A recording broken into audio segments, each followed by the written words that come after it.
मोक्षघाट परिसरातील झाडांची अज्ञाताकडून रात्रीच मोठ्या प्रमाणात कत्तल।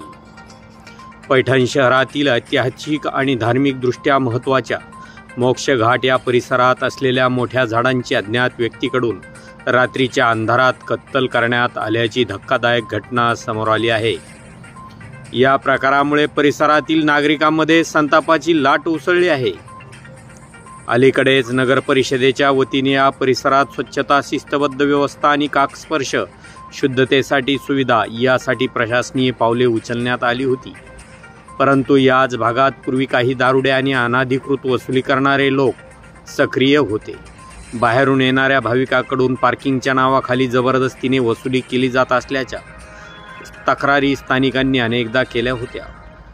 स्थानिकांच्या मते या अनधिकृत वसुलीवर नियंत्रण आल्याने काही व्यक्तीने सुडबुद्धीने झाडाची कत्तल केली असावी, असा देखील आता संशय व्यक्त केला जात आहे। या घटनेचा तात्काळ पंचनामा करून संबंधितांवर कठोर कारवाई करावी अशी मागणी आता नागरिकांकडून करण्यात येत आहे। माजी नगराध्यक्ष राजू गायकवाड यांनी या घटनेबद्दल तीव्र नाराजी व्यक्त करत म्हटले आहे, मोक्षघाट हे पैठण शहराचे धार्मिक व पर्यावरणीय वैभव आहे। अशा कृतीवर कठोर कारवाई झाली पाहिजे।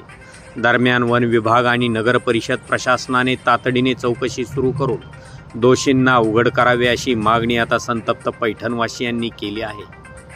आपण पाहत आहात न्यूज लोकमंच आणि न्यूज लोकमंचसाठी वृत्तनिवेदक विजय शिवगजेसह स्थानिक प्रतिनिधी किरण घाटविसावे।